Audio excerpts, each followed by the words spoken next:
I don't really feel like Sargon, or Carlgon of Akkad, as I like to call him, really needs much introduction on this side of the internet. He's kind of been like a joke for quite a while now. He used to be one of the largest far-right content creators masquerading as like a centrist skeptic or whatever back in the day, back during the Gamergate era, but he's since fallen off quite hard, and nowadays he just does a podcast called Lotus Eaters for a not so large audience that is continuously dwindling by the day.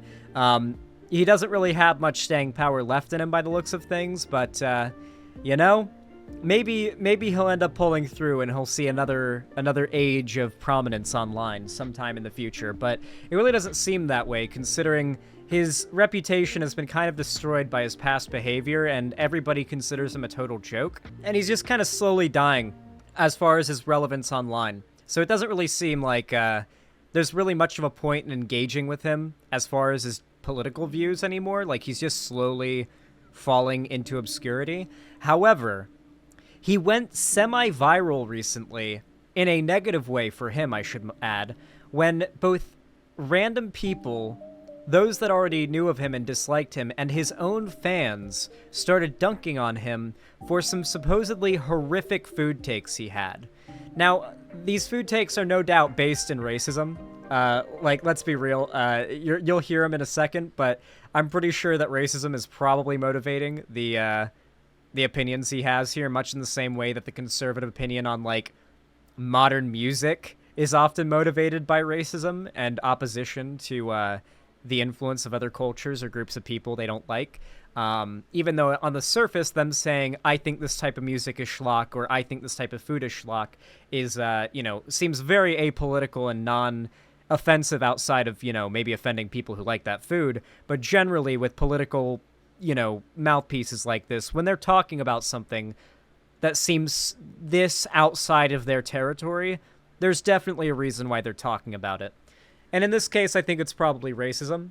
And Sargon basically got dunked on, for those that don't know, he's British, for shitting on Mexican food. He says Mexican food is awful, and that they only use spices and lime and salt, etc., and to cover the taste of the bad food. He claimed Mexican food uses seasoning and peppers, etc., to cover the taste of the bad food. I guess this is just a moment where British people fundamentally don't understand that the peppers and the garnish and the seasonings, etc., that add to the flavor are part of the food. Like, they're an ingredient, not like a hack.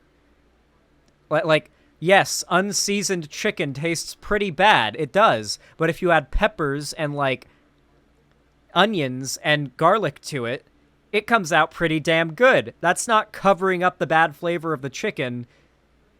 But it's literally incomprehensible. We'll get into it in a minute. It began with a simple tweet from a chap called Philip Lemoyne, who's an average PhD student.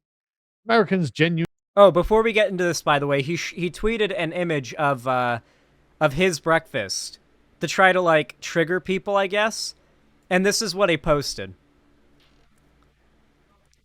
Honestly, though, not the worst British breakfast I've ever seen. I have seen far, far worse. I've seen British breakfast with the color palette gray, gray, and gray. Gray meat? Yeah, it's all, well, yeah, it's British food, so it's always going to be gray, but, like, this actually has some color to it, you know? There's a little bit of green in there, the gravy's kind of mixed with the mashed potatoes. I assume that's mashed potatoes to make it, you know, a little orange. I don't know what this is. I'm assuming this is some kind of pastry or a meat. I actually don't know what that is. I'm guessing it's like a pastry, like, maybe, like a pastry full of gravy? I don't know what that is. And I'm guessing Yorkshire pudding. That's Yorkshire pudding. This is pudding? It's not actually pudding? Why is it called Yorkshire pudding, then? Good God. It's blood. Yeah, they use blood to make the fucking pudding, right? Like, and the, like, they, yeah, also, I don't know. You guys use all sorts of disgusting shit, you British motherfuckers. Genuinely believe they have better food than France. They believe it. It's truly Americans genuinely believe they have better food than France. They genuinely believe it's truly extraordinary. Yes, we do. America has the best food in the world, and do you want to know why? Our diversity. I know it's like a meme to say, like, restaurants are a big reason why America's diversity is good, but it really is. And honestly, moving from the East Coast to the West Coast, I just thought about this today, has been one of the best realizations of that. When you're on the East Coast and you order, let's say you go to a Chinese restaurant and you want to get what's called General Tao chicken. If you go to like a restaurant on the East Coast to get it, it's going to be like sweet. Like you have to order it spicy to even get a tiny bit of spice to it. And it's going to be sweet and like honey flavored and very Americanized, for lack of a better term. In California, you were really going to be hard pressed to find mild General Tao chicken or like less, like more Americanized versions of Chinese food. It just became a little bit harder when in Southern California. Then I moved to Seattle, and you cannot find that shit anywhere, dude. You cannot fucking find that, like, East Coast hyper-Americanized Chinese food anywhere. So it's literally varied as far as your, like, restaurant and food menu picks based on where in the country you are, even if you're going to the same type of restaurant. A Chinese restaurant in Florida and a Chinese restaurant in Seattle have extremely different menus, and even if you get the same thing off both menus, they taste really different and are made very differently for a very different palate, dude. It is crazy. My mom says they don't even have egg rolls here, apparently, yeah. Like, so unironically, just the existence of so many different cultures iterating on, modifying, or keeping the same and continuing their foods all in America, and there being such a vast industry in doing this, alone means that America has the best food. Because American food is everything food. American food is Italian, African food, Caribbean food, Mexican food, French food, Russian food. Like, imagine any country, any culture, you can get that food here. And it is American, because America is everybody who comes here and lives here and is a citizen here spiritually. I don't care about citizenship legally. It means nothing to me.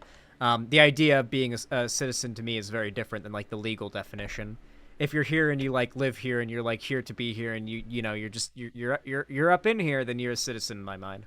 The Columbian Exchange is the main reason why most of Europe has anything to eat that's even kind of worth eating. Yeah. No, it like legitimately Europe is like the least good food in my opinion. I'd say South and Central America beats out every other country, followed by Japan specifically.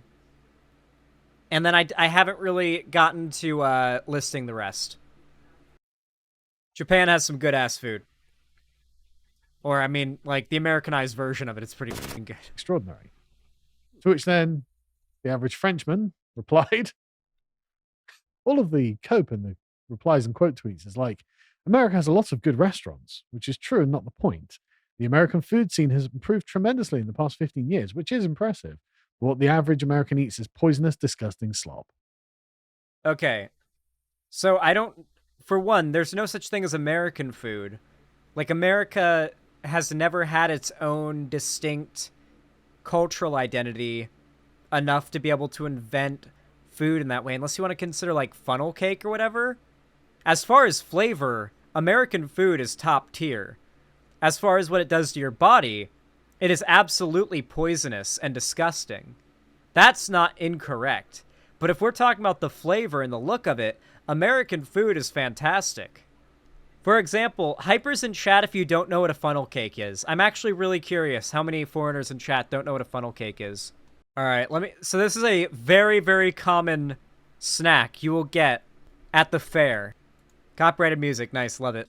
The answer to my name is not just a symbol or a target sign. A spell that attracts all who speak facts online all the time. The answer to my name is not just a symbol or a target sign. A force that compels all to... And chocolate drizzle.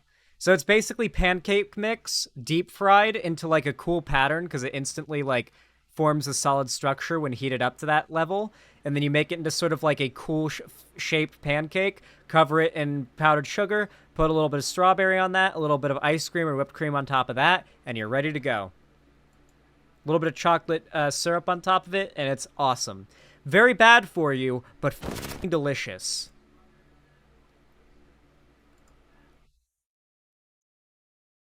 He carries on in. That's an American food. The produce in an average French market is just leaps and bounds beyond anything in the US. Just leaps and bounds. A surprising amount of replies talk about Mexican food, which is hilarious.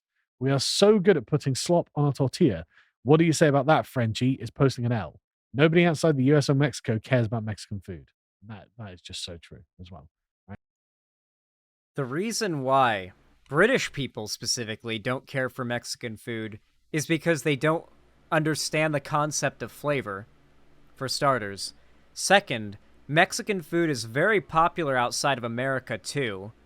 It's just that America is the central-most location where Mexican restaurants and Mexican food would be the most consumed. For example, in England, most people don't take Spanish in high school. In the US, you typically do. In the US, you'll typically take Spanish in high school unless you live, like, really near to Quebec on the border. Maybe you'll take French instead. Usually, you'll take Spanish, unless you choose a different language, but generally, you'll probably take Spanish. That's, like, the most practical. It's what they encourage. It's like, the go-to. It's what I took. It's what, like, everybody takes. In the UK, what stood out to me is French is the more common language. French, Italian, or German are the more common languages to learn in school in the UK. Because those are closer, they have more cultural impact within neighboring nations. Mexico is one, not a country with a population full of people with the resources to immigrate to Europe. And two, very, very far from Europe and the rest of the world. Like Mexico is outside of America and its association there, pretty isolated from the rest of the developed world. So it makes sense that Mexican food wouldn't be as common outside of America. I imagine Mexican food is fairly common in Canada. Probably not as common as America, but still. It's even regional based on where you are in America. You'll be somewhat hard-pressed to find a Mexican restaurant in a rural town in, say, Iowa or Illinois. Like, those would be really, like, in a rural town there, you might be hard-pressed to find a Mexican restaurant. However, if you go to, say, California, or you go to New Mexico or Arizona or Nevada, the closer to the border you get, the more common Mexican restaurants get. It's literally that stark, to the point where, like, the further south you go in Southern California, the more Mexican restaurants there are. It is that regional. And it's the same for every other country. This is a bizarrely bogus argument. I don't even know what he's trying to get at here. Actually, Mexican food is so terrible that it's not even popular outside of America. Only you Americans would put that Mexican food in your body. Let me show you a guide on some dope Mexican food real fast. This is one of my favorite fucking foods of all time. My headset's dying and turning back on over and over again. Are we good? Are we good? Okay. This is one of my favorite meals, dude. So you tried these chicken fajitas. This recipe is easy, loaded with flavor, and who doesn't love a meal in one pan? Hey everyone, it's Natasha of natashaskitchen.com. I'm gonna show you how to make our family favorite chicken fajitas, and I'm hungry, so let's get started. We'll start with the chicken marinade. I like to let the chicken sit and marinate for a while I'm prepping the veggies so that it's packed with flavor. This is what Sargon refers to as, like, blurring out the slop, quote-unquote. I guess they consider chicken and lettuce and, like, cheese slop? I don't know. I mean, I don't like cheese, but that's just my preference. I don't like cheese mixed with meat. Like, cheese is good. Like, objectively, cheese is a good food. It's just I don't like it with certain things, and even I don't... Even I know how deranged what he's saying there is. Squeeze 2 tablespoons of fresh lime juice into a large mixing bowl. This is my favorite citrus squeezer. It seems to have lasted the longest without breaking, and I will link to this in the notes. To that bowl, add 2 tablespoons of olive oil, along with chili powder, paprika, ground cumin, some onion powder, and garlic powder. British people have already checked out. The second she cut the lime, the British people were already checked out. The British people that stayed literally had a heart attack and died the second they saw paprika get added. The second they saw the paprika, they died of heartburn. And, of course, some salt and freshly ground black pepper. Holy shit. I need that. Lady, you're compensating for Stir something. that together until it's combined, and this marinade smells so good. That's gonna add so I think this much lady might flavor have a small to these cock. chicken fajitas. Now you'll need 2 large chicken breasts, or about 1.5 pounds total. Cut those in half lengthwise for faster and more even cooking. Once you have your 4 chicken cutlets, transfer those to the marinade. Turn the cutlets in the marinade to make sure they're evenly and generously coated in that sauce. God Set damn. that aside and let it rest at room temperature while you prep your veggies. Since this process is pretty quick, there's no need to refrigerate the chicken. A quick hand wash and onto the I don't think you can get this in the UK. I'm pretty certain you literally can't get this in the UK. veggie prep. Once we start cooking, this recipe moves really fast, so I like to have everything prepped and ready to go before They have we limes fire there, up the like stove. at stores. Cut your bell peppers in half, then scrape out the seeds and remove the tops. You can cut away the little white portions in the center of the bell pepper, but it's not I don't do that. necessary. Cut them into quarter-inch juicier. slices. You can use whatever color bell pepper you have on hand, but using a variety adds just so much color and makes the recipe more fun. Now thinly slice 1 medium onion. For fajitas, I like to cut it in half, then cut off both ends and peel off the outer skin. Now thinly slice your onions, going with the grain from the root to the stem. Freeze them first. And the onion tears were crazy on this one. It took me a little bit to recover. The We're colder ready the to onions start are, the less cooking. they make you Set tear a up. large, heavy skillet over medium heat. I prefer using a coated cast iron pan because it's non-reactive. Remember, there's some lime juice in the chicken marinade. Once the skillet is hot, add a tablespoon of oil, then add your chicken in a single layer. Saute for 3 to 5 minutes per side depending on the thickness of your chicken. That's hilarious. Cook until it's browned on both sides and it reaches an internal temperature of 165 degrees Fahrenheit on an instant read thermometer. I really do think using a thermometer will make you a better cook, and I love this one. I will link to it in the notes.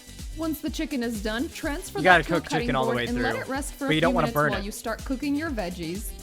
Add another tablespoon of oil to the skillet, then add your onion and sliced bell peppers. Continue sauteing the veggies over medium heat, stirring frequently until the veggies are softened and golden.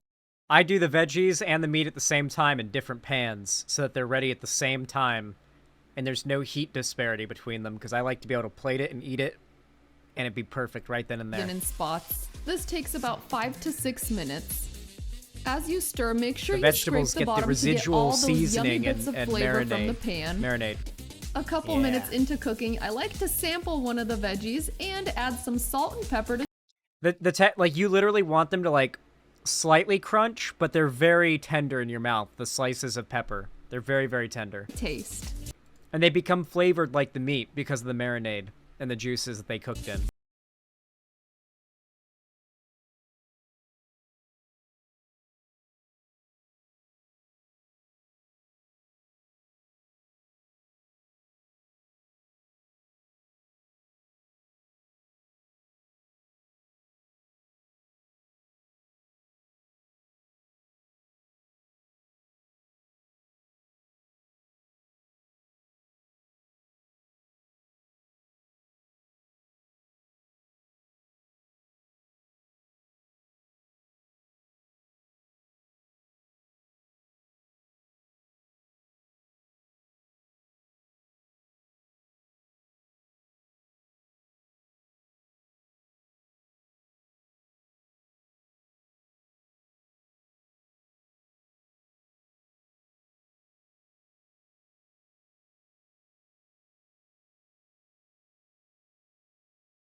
to do it over a gas burner on my stove. Now keep an eye on it because it takes just seconds per side. You should see some light charring on each side before you flip. As you take them off the heat, wrap them in a dry kitchen towel to keep them warm. It also— What the fuck is a bell pepper? We have an Australian in chat. Hold on. They come in like 3 colors. Green, yellow, and red. And they're like sweet, mildly spicy peppers. They're hollow. And it's just like this, like maybe inch thick outer shell that you eat. The inside is hollow and full of seeds. They're really good. They're really good. They're like really sweet. They aren't very, they also come in orange, yeah. They're not very spicy at all. They have like a slight tinge. It's a capsicum? Yeah, I think so. I think that's the term for it. Capsicum? All right, let's see this completed. Keeps them from so you guys drying can out. see. Let's see like how full of shit Sargon is right now. This is what he's calling Who's garbage. excited? Fresh, toasty, and warm fajitas and warm tortilla.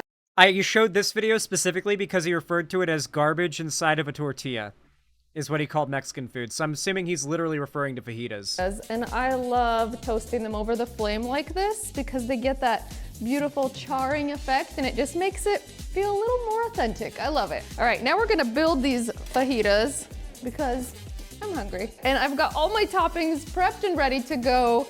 It's nice to have them prepped ahead of time. That way they're ready when your fajitas are warm. So we're just gonna load this up. Get tons of veggies, tons of chicken.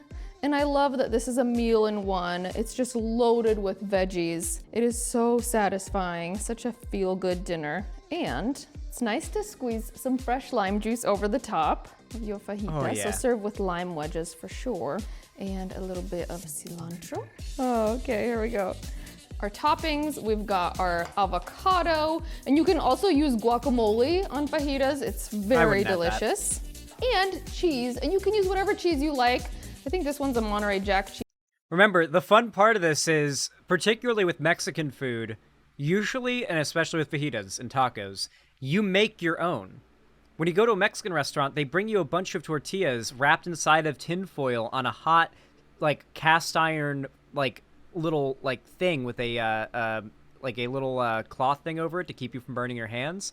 And you have, like, your meat and your peppers and stuff like there is there. You've got your cheese, you've got your, like, everything else there. And you can put together your own thing. That's how most Mexican restaurants tend to go if they're not, like, a chain, like Taco Bell or whatever. You like, get your tortillas as a side, and you get your toppings, and you make your own, and you don't add whatever you like.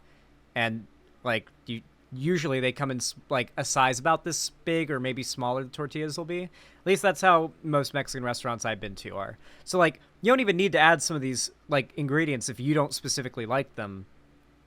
The idea is that you, like, make a combination you prefer because you've got all the ingredients, like, separated out here to combine into whatever you prefer most. Cheese, you can use cheddar, you can use mozzarella. You can also add fresh iceberg lettuce to this. When my husband worked at Chili's, they'd put that in the little caddies when they served the chicken fajitas. So that's a classic. And then we've got our toppings. So I love to use salsa. You can use homemade salsa, store-bought salsa also. Fresh pico de gallo, and we have such a good recipe for that, is delicious on chicken fajitas. I'm pretty sure if pico de gallo touched a conservative Englishman's tongue, they would just explode. They would explode. Could you imagine a conservative British man eating that chip with that dip? Look at all the different colors. There's more colors in that dip than there are in the entire palette of the nation of England. Pico de gallo, and we have such a good recipe for that. This is beyond England's color palette. They wouldn't be able to handle it. Is delicious on chicken fajitas. So I'm just gonna top with some salsa. This makes it super saucy and adds a lot more flavor. Okay, and a dollop or two of sour cream. I'm sorry, but did I mishear you earlier? Did you say bell peppers are mildly spicy? What the fuck are you talking about? They have a little bit of zing to them. It's not like spicy, but it's like the beginning of becoming the flavor of spicy. Like that tiny twinge of like, I guess there's a little heat there, you know? But it's really mild. Like if you're somebody who can't handle spice and you're scared of peppers, you don't need to be scared of bell peppers. That was the point I was making, is that they're very mild. So good. My mouth is watering. I'm really sorry if you Maybe you might have had bad bell peppers though. Good bell peppers have a bit of spice to them. That's the flavor that they have. Otherwise, they almost taste flavorless. guys are so hungry watching this. Oh,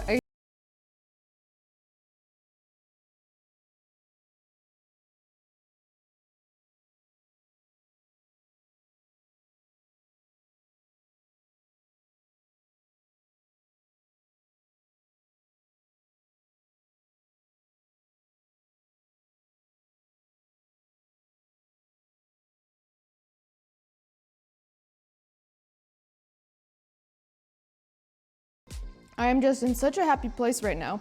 I'd like to just cut all the cameras and finish eating this because it is packed with flavor and you can really taste the spices on the chicken. Make this once and you'll make it over and over because your family will give you recipe requests. I hope you guys love this and we'll see you on the next episode of Natasha's Kitchen.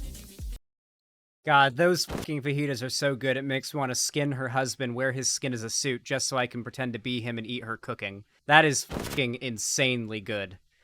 So yeah, Sargon is legitimately just like, just delusional with his food takes. And what the fuck? Wait, no, that's a compliment. The food's so good. The food's so good. I literally just want to take the place of her husband so that I can eat the food. That's literally it. I just want to eat her cooking. I just want to be able to eat those fajitas. Xana's so real for that. You guys have never taken someone's skin before? You haven't lived. Right. One thing Americans are better at, he says, is steak.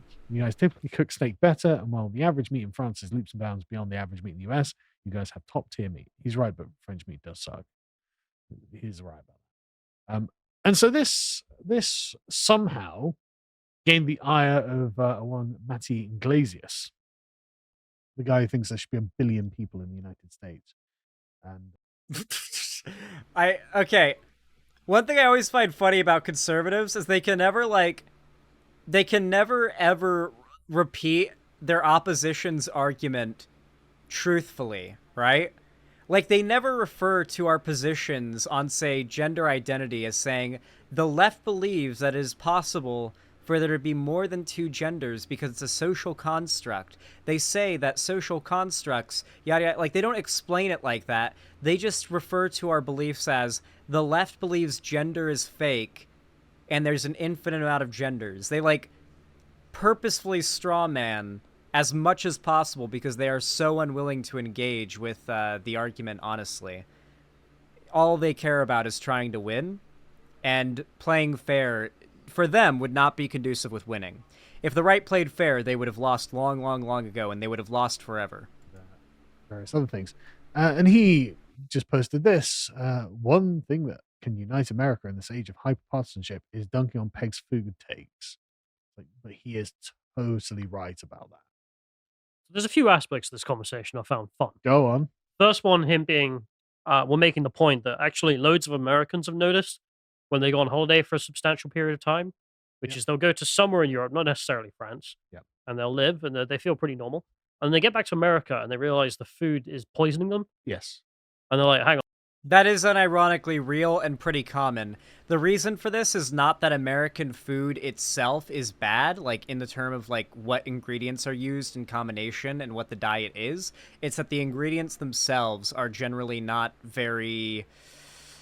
They're just not very good. They're not very good. Like the quality of ingredients used for most of our processed food that we eat, and we eat a lot of processed food, is not as good as what they're using in those other countries. A lot of the amount of certain ingredients in American foods, in American processed food, is illegal to have in a lot of European countries. A lot of America's obsession with a lack of control over the market has resulted in a pretty crazy amount of freedom for companies to kind of poison the people consuming their products. And that is a stark contrast to a lot of European countries. We'll go there and you'll eat the food, and you'll even eat foods that you're familiar with, and you just won't get sick like American food will make you sick.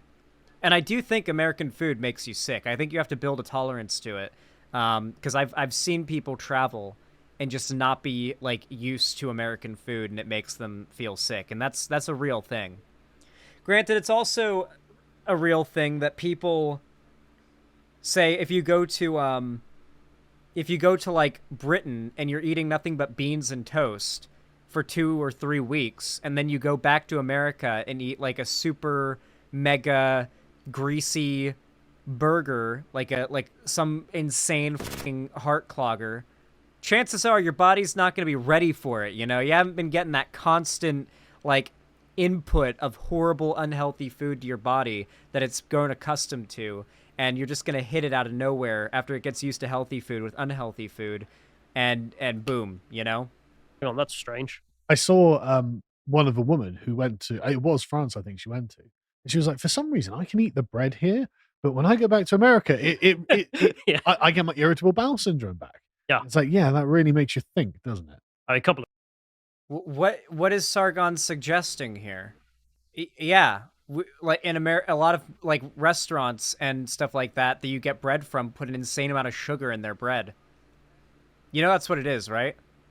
Like it's the sugar in the bread that makes you sick. I mean, unless you have like a gluten intolerance. Unless you've got like a gluten intolerance, generally for most people that get sick from eating a lot of bread, it's the sugar. We put a lot of sugar in our bread here. Our bread also has a higher gluten content, apparently, but we also put a lot of sugar in our restaurant bread. Subway is notorious for it, but a lot of restaurants do it. It's why when you eat like their rolls or you eat like their buns, they taste so sweet and so flavorful. It's because they put a lot, and we eat a lot of sweet bread that's like literally extra sugar. Sugar really fucks with your digestive system, and we put so much sugar and so much butter, so much processed fats into what we cook here, and that's very different.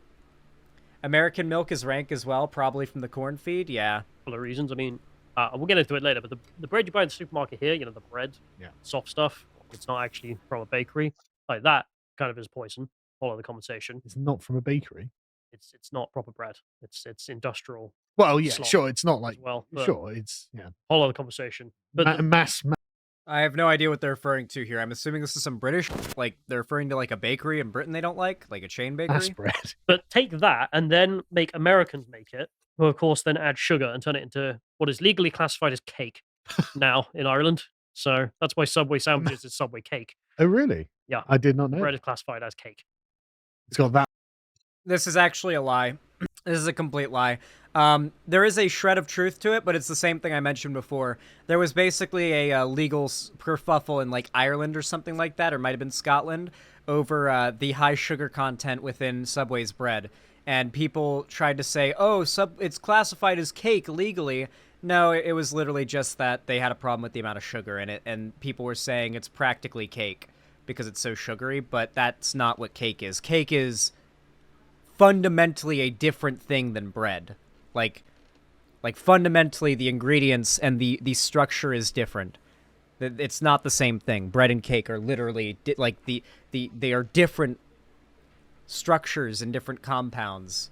There's a same base, but still. How much sugar in it. Yeah. Right. Actually, do you want to see like the truth? Let me show you the truth. This segment's been so long for me just dunking on food takes from Sargon. Let me show you the truth. British kids try American Southern food. These children have just tasted for the first time. These kids are about to taste for the first time in their entire lives, dude. We're about to witness British people taste. All right, let's watch. We're going to be trying. Don't taste it like cake. Real biscuits. What is this? What do you think it is? A scone. They're not scones. Real biscuit. They look exactly like scones. Oh, It's an American biscuit. biscuit. Nailed it. They're not. It's so weird. What do you guys think of when you think of a biscuit? Crunchy. English biscuits are quite like thin. Something like that. Yeah. So what are you holding right now? A biscuit. That is a scone. So what the fuck is a digestive wafer? Whenever I go through the ethnic foods aisle at the grocery store and you go past the British section next to like the Jaffa Cakes and the Jammy Dodgers, you see something called digestible biscuits. Why the fuck are they called digestible biscuits? What kind of fucking name is that? Why do British people give their food? Why do they give them a gross name? It's a cookie that helps with digestion? I thought British people didn't have problems with their digestion. I thought their food was so much better. Anyway. Biscuit. Whoa, it's so soft. Looks fluffy. Just like bread. You halved it like a scone. I don't know how this can be a biscuit. Well, that's normal. He did it right. He literally did it right on his first try. You're supposed to do it like that. You literally cut it in half horizontally and you put some jam on there or something, some butter, and then you make it into a little sandwich. I mean, you can eat them on their own, but like the way to eat them with something on them is to cut them horizontally and make it into a little biscuit sandwich. A little gravy on there, maybe? Depends on what you're in the mood for.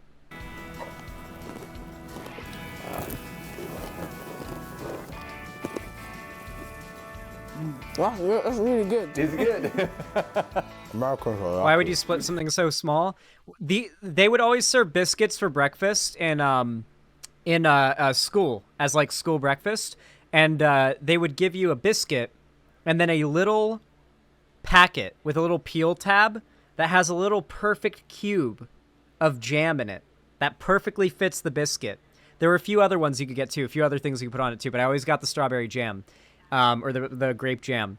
And so you like peel it back and you just kind of like squeeze the little like plastic thing a few times and it would like drop the little jam cube onto your little biscuit that you've like sliced horizontally. You would put the other part on, it would squish and become a little biscuit jam sandwich, and that would be part of your breakfast. That would be part of your school breakfast. I remember eating those in the morning very fondly. It's like sweet bread, basically. That fresh loaf of bread. You looked surprised, Imran. Was it not what you were expecting? Not at all. What were you expecting? I don't know, something like with a filling inside, probably. Like a donut? Yeah. How does it compare to a scone? Well, you can put a filling I'm on. abandoning my country would say these are better than scones. Uncrustables are No, great. that's nice. I like that. 6 hours. Do you guys eat PB&J in British land? I know I have a few British people in my chat right now. Do you guys eat PB&J, peanut butter and jelly sandwiches? Is that a thing? Because that is a classic snack. 2 slices of white bread, some peanut butter, and some jelly. Simple. A fast meal that will fill you up. Not so much? Interesting. P, B, and J. The letter P, the letter B, and like an ampersand, and J is how people like spell it. Peanut butter and jelly. 10. Okay. A solid 6. I mean, considering in America, you'd almost never just have that by itself. You'd almost always pair it with something. Oh yeah, I've heard of this. Yes. Yeah. Gravy. Yeah. Gravy. What? Why? How do They we don't eat? understand. They're thinking British gravy. They're thinking disgusting, rank British gravy on top of this. They don't know. It's American gravy. It's it's the gravy that was specifically made for this, and it's different. Scones and gravy. Now, it's a bit different than the gravy you might It's know. white. That's not gravy. That is not gravy. What is that? That is not gravy, I'm sorry. It looks a bit like it has so many vegetables in it.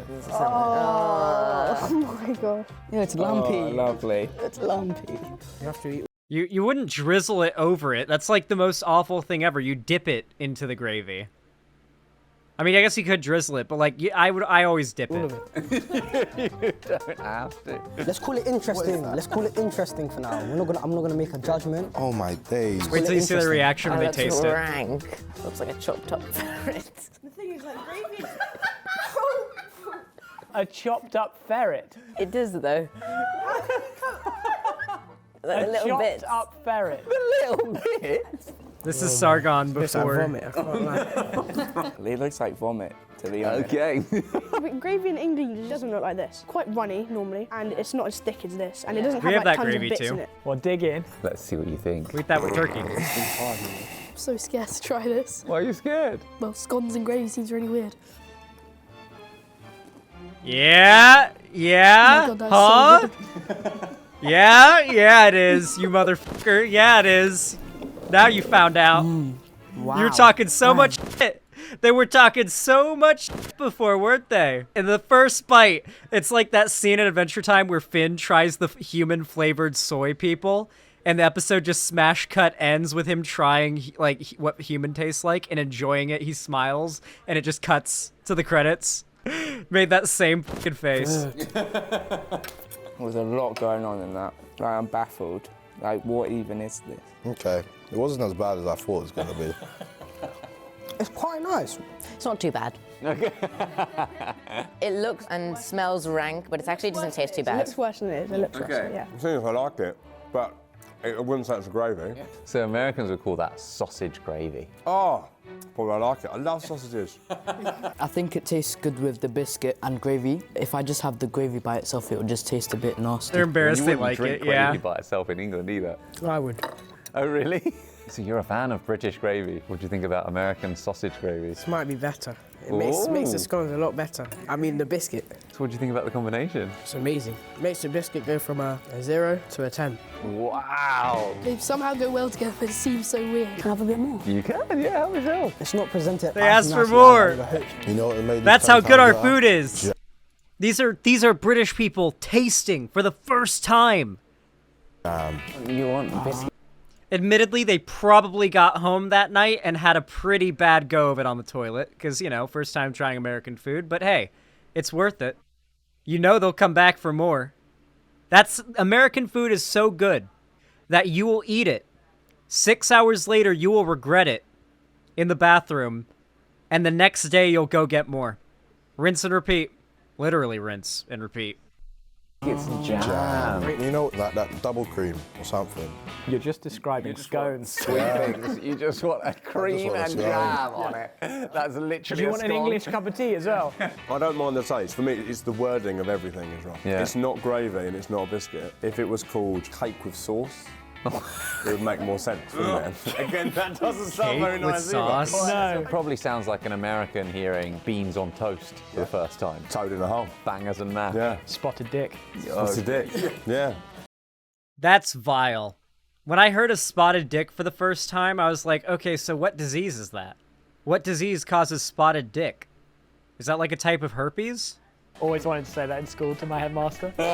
Great. I think this would be exactly the sort of thing that would be for Americans like beans on toast. They wouldn't think of those two things together. I would say this is better than beans on toast. Someone call the police. I wouldn't go that No, far. okay, no, wait. This has like It's a definitely lot of better flavour than beans to on it. Beans toast. just have one flavour. Like, come on, it's not that special. Once you get over the visual, you're Yeah, like, and sausage gravy has this almost like slight mild spice to it as an aftertaste. It's hard to even call spice, but it's like it sort of lingers for a bit. A nice little aftertaste it has. It's different from the main taste, and it makes you want to eat more of the sausage gravy. oh, this is actually really good. It's salty. It's warming. Yeah, it's that pepper. comforting. It's the pepper. There's a yeah. kind of weird buttery scone in the middle. You guys are really good salesmen. Although that's a very classic pairing. In the South, you'll often have it with Southern fried chicken. Here it comes. Here it comes. Okay. The piece de I love my resistance. chicken. Some Some in the tendies. gravy and see what it's like together. Gonna Some be lovely. fucking tendies. There it is. Now that's American food. Absolutely amazing. That's Just American violating food. I want to taste the chicken, man. I'm the same way. That's great. Right, isn't it? Oh, wow, it actually makes me happy. How They come- fucking love it Oh my because it's God. just that good. Oh my god. Oh my god. The biscuits and the gravy on its own, not a Now they know why we fry everything. They just found out why Americans fry everything. Why do Americans fry everything? They're so fat. Even though England has almost the same horrible obesity rates as America, we still say that Americans are super fat. Oh my god, why do they fry everything? Now you fucking know.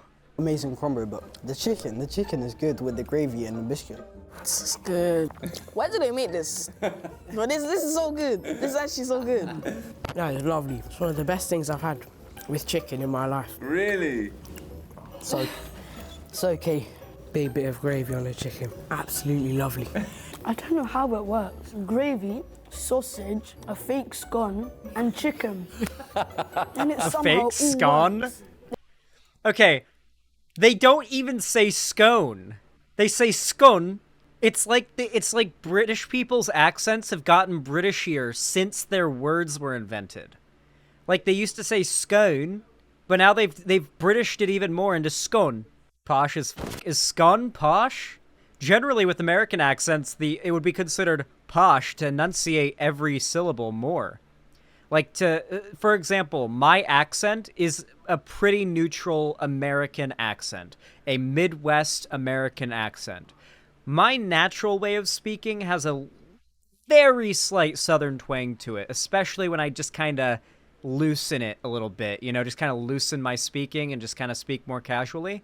And it does take a little effort to speak with that sort of Midwest, super neutral, every syllable of every word fairly heavily enunciated way of speaking that everybody can understand pretty clearly. But it's worth doing. This is how you want your accent to sound generally if you're an American that does content. You probably don't want to sound like this unless you're making content for a pretty targeted demographic. And I don't know, what's like a California, like what's like the opposite? You probably don't want to sound like this if you're like making videos for a broad audience. You know, like you don't want to have that like that sort of like city person kind of snark, I guess. I don't know how you like super fast talking, snarky sounding Valley Girl accent.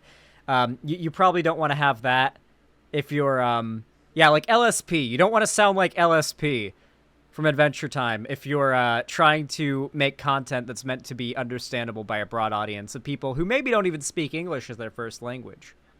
It's so good. What do you normally have a biscuit in the UK with? Cup of tea. Cup of tea. In the South, they've also developed their own culture for biscuits and tea. They put gravy in the tea now. No. You don't have tea with gravy.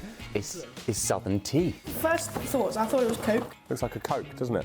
Hell Why is it yeah. cold if it's tea? I'm very reluctant. Is this your first ever Iced tea? Yeah, I know, right? We haven't experienced life yet. Let's do cheers. Good tea. American tea. That's nice. That's proper nice. Yeah. This one. Yeah. This is the Very one. sweet, This huh? is all of them. Sugary. Iced tea's so good. Sometimes you get iced tea at a restaurant, though, that makes you go, because it's just so sweet. They put way too much sugar in. I wonder if they put some lemon in there. Because iced tea is usually served with a little bit of, like, a little lemon along the rim in the South, and you would usually squirt a little bit of lemon in. Oh my days. Really sweet. I really like it. You know what? I think that's better than hot tea. Wow. If I gave this to like my mum and dad, if they didn't like this more, we would have problems. Oh, wow. You hear that, Theo's parents? Okay. Oh, that's so good.